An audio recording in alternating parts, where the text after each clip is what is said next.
Hello hi friend, मैं Bittu Tiwari. Friends, आप सभी का हमारे यूट्यूब चैनल पे स्वागत है। इससे पहले फ्रेंड्स, आप हमारे चैनल पे नए हैं तो हमारे चैनल को सब्सक्राइब कर लीजिए ताकि हमारे नए नए वीडियो की नोटिफिकेशन आप तक सबसे पहले पहुंच सके।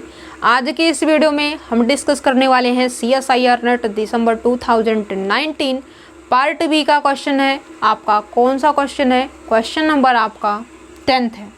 समझते हैं, ये क्वेश्चन आपका डिटर्मिनेंट के ऊपर बेस्ड है, लीनियर अलजेब्रा का क्वेश्चन है। देखिए, अब यहाँ पे कहता है for t belongs to real number. जो पॉइंट आपका t है वो कहाँ से बिलोंग करता है? रियल नंबर से बिलोंग कर रहा है। ठीक है। डिफाइंड MT, आपको एक ऐसी मैट्रिक्स दे दी गई है, ये है। Then which of the following statement is true statement. First option कहता है determinant of MT is a polynomial function. जो इसका डिटर्मिनेंट है वो कैसा होगा? एक पॉलिनोमियल फंक्शन होगा। किसकी? उसकी डिग्री कितनी होगी? डिग्री 3 होगी। कहाँ पे? इन t। ठीक है। दूसरी बात देखिए, कहता है डिटर्मिनेंट इसका क्या होगा? 0 होगा। For all t belongs to real number, प्रत्येक t जो कि रियल नंबर से होगी। Determinant of MT is 0 for infinitely many t belongs to real number. Infinite many t की ऐसी वैल्यू होंगी जो कि रियल नंबर से बिलोंग करेंगी और उस केस में उसका डिटर्मिनेंट 0 होगा। फोर्थ ऑप्शन में कहता है determinant of MT is 0 for exactly 2t belongs to real number. सिर्फ और सिर्फ इसके पास 2 रियल नंबर की वैल्यू है जिसके लिए इसका डिटर्मिनेंट 0 हो रहा है। ठीक है, बात को समझने की कोशिश कीजिए। पहले यहाँ पे देखिए क्या है, हर एक ऑप्शन में डिटर्मिनेंट की बात इन्होंने की है। हर एक ऑप्शन में इन्होंने यदि डिटर्मिनेंट की बात की है तो पहला काम आपका ये है कि इस मैट्रिक्स MT का आप डिटर्मिनेंट फाइंड आउट कीजिए। ठीक है, तो फाइंड आउट करने के लिए डिटर्मिनेंट क्या होता है? चलिए, फर्स्ट रो के करेस्पॉन्डिंग आप एक्सपेंशन कर दीजिए।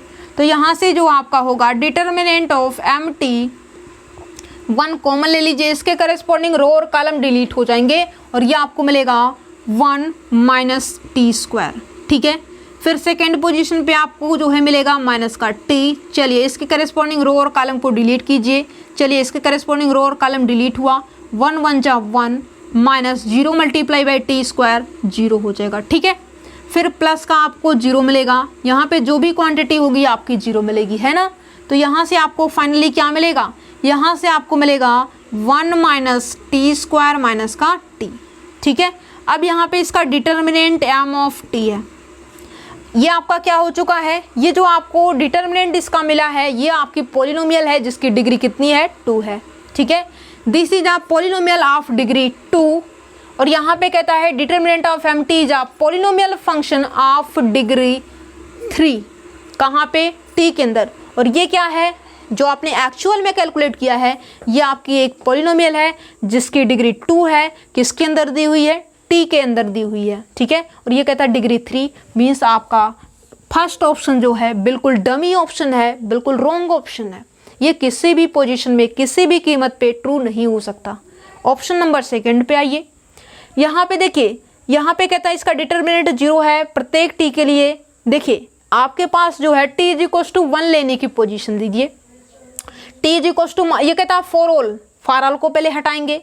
फॉर ऑल की बात करें तो यहाँ पे t इज इक्वल्स टू 1 आपने दिया। 1 माइनस 1 आपको 0। ये क्वांटिटी आपको माइनस की 1 बच गई है। क्या माइनस 1 कभी 0 के इक्वल है? नहीं। ये कहता है प्रत्येक t के लिए। हमने तो आर्बिट्रेरी उठाया t इज इक्वल्स टू 1 जो कि फेल रहा। और आपके रो की प्रत्येक t के लिए, एक के लिए फेल तो बाकी के लिए ट्रू भी हो जाए तब भी हम कहेंगे फेल है। क्या है? फेल है। मीन्स जैसे कोई भी पर्सन है वो, यदि आपका मान लीजिए कि ऐसी कोई भी कंडीशन नहीं है कि यदि आप एक सब्जेक्ट में फेल होते हो तब भी आप पास माने जाते हो। ठीक है, ऐसी कोई भी कंडीशन ना डाले। मतलब यदि आप कंप्लीट सिलेबस में पास तो आप पास, एक भी सिलेबस में यदि आप फेल हुए तो वहाँ से आपकी जो रिजल्ट है वो फेल की आएगी। ठीक है, इस तरीके से वो कंडीशन है मान लीजिए। तो वहाँ पे आपको क्या होगा? मान लीजिए आप एक सब्जेक्ट में फेल हुए, कंडीशन आपको पता है पहले से ही कि यदि आप एक सब्जेक्ट में फेल होते हो तो टोटल आपका रिकॉर्ड क्या आएगा? फेल का। ठीक है, तो यहाँ से मान लीजिए आप एक सब्जेक्ट में फेल होते हो, एक सब्जेक्ट में फेल मीन्स आपका टोटल रिजल्ट क्या आएगा? फेल का आएगा। तो इसका मतलब ये है जस्ट वैसा ही वर्क होता है यहाँ पे भी। और यहाँ पे यदि एक वैल्यू के लिए ये फेल तो टोटल इसका जो रिजल्ट है, जो स्टेटमेंट लिखी हुई है, टोटल स्टेटमेंट रॉन्ग स्टेटमेंट है। ठीक है, तो ये भी आपका रॉन्ग हो चुका। अब यहाँ पे जो है इस तरीके से करने के, इससे बचने के लिए आपके पास इस क्वेश्चन के लिए और भी मेथड है। मेथड क्या है, इसकी आइगन वैल्यू निकाल लीजिए। क्या है, इसकी आइगन वैल्यू निकाल लीजिए। देखिए यहाँ पे जो है इसका determinant is equals to 0, determinant of M T is equals to 0। ये देख लेते हैं कि किस किस वैल्यू के लिए इसका डिटर्मिनेंट 0 हो रहा है। ठीक है, यहाँ से आपको मिलेगा T square plus T minus का 1 इज इक्वल्स टू 0 हो जाएगा। ठीक है, अब यहाँ पे माइनस से बोथ साइड मल्टीप्लाई करेंगे तो ये माइनस आपका रिमूव हो जाएगा।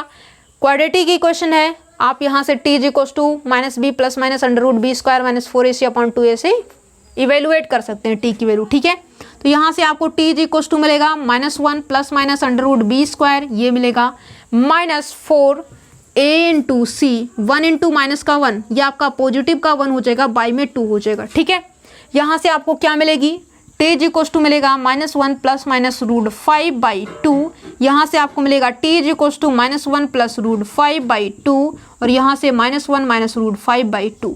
ये आपकी कैसी क्वांटिटी होगी, ये आपकी रियल क्वांटिटी होगी। ठीक है, और एग्जैक्टली कितनी मिल रही है, 2। और यहाँ पे कहता है इसके जो डिटर्मिनेंट की वैल्यू है 0 और ये किसके किसके वैल्यू के लिए, इनफाइनाइट मेनी।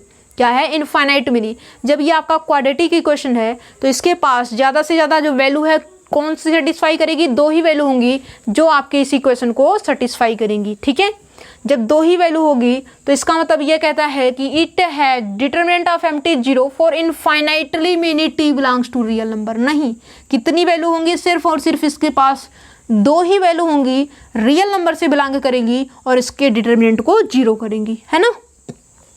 ठीक है, तो यहाँ से आपका थर्ड ऑप्शन भी रॉन्ग हो जाएगा। और ये कहता है फॉर ऑल के लिए, नहीं, जब 2 ही वैल्यू है तो फॉर ऑल कैसे है, जब 2 वैल्यू के लिए सिर्फ सेटिस्फाई कर रहा है तो फॉर ऑल के लिए कैसे करेगा। ठीक है, तो यहाँ से भी आप जो है सेकेंड को रॉन्ग कर सकते थे और यहाँ पे आर्बिट्ररी आपने 1 लिया, वहाँ से भी आपका रॉन्ग हो चुका। ठीक है, अब यहाँ पे फोर्थ ऑप्शन पे देखिए, डिटर्मिनेंट ऑफ एम टी 0, इसका जो डिटर्मिनेंट वैल्यू है जो कि ये आपने कैलकुलेट किया है और ये 0 कब हो रहा है, टी के एग्जैक्टली टी के 2 वैल्यू के लिए जो कि रियल नंबर से है। ठीक है, 2 वैल्यू है जो कि रियल नंबर से है।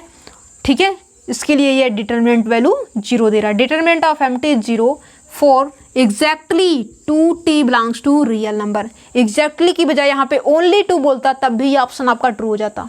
क्या है, एग्जैक्टली की बजाय 2 बोलता तब भी आपका ऑप्शन ट्रू हो जाता, बट इन्होंने एग्जैक्टली बोला है तब भी आपका ऑप्शन ट्रू है। अब यहाँ पे कहता है M T 0 for 2t belongs to real number, मतलब 2t की वैल्यू के लिए जो कि रियल नंबर से, तब भी ऑप्शन ट्रू हो जाता, बट इन्होंने क्या कहा है, determinant of M T 0 for exactly 2t belongs to real number. Yes, यह ऑप्शन आपका ट्रू ऑप्शन है। ऑप्शन नंबर 4 आपका कैसा है, ट्रू ऑप्शन है। फर्स्ट, सेकेंड और थर्ड ऑप्शन आपका रॉन्ग ऑप्शन है। ये क्वेश्चन सिर्फ और सिर्फ आपके डिटर्मिनेंट के ऊपर बेस्ड था और यदि आपको eigen value means determinant quadratic equation की आइगन वैल्यू या फिर हम यूँ कहें क्वाड्रेटिक इक्वेशन की जो सेटिस्फाई करने वाली वैल्यू होगी उसको यदि आप फाइंड आउट कर सकते थे तो यहाँ पे कुछ भी नहीं था क्वेश्चन के अंदर, जस्ट आप आइगन वैल्यू के अकॉर्डिंग कर देते या फिर इस तरीके से इसका फैक्टराइजेशन करके टी की वैल्यू यदि फाइंड आउट कर लेते तो आपको सब कुछ यहाँ से कंफर्म हो जाता कि कौन सा ऑप्शन आपका ट्रू था। बट वहाँ पे यदि आप नहीं कर पाए हो फिर यहाँ पे इस तरीके से अब की बार सीख लीजिए, नेक्स्ट टाइम से यदि आपको ऐसा ही क्वेश्चन पुटअप किया जाएगा तो आप इस तरीके से सॉल्व करके आइएगा और डेफिनेटली आपको कितने मार्क मिलेंगे, 3 मार्क मिलेंगे। ठीक है।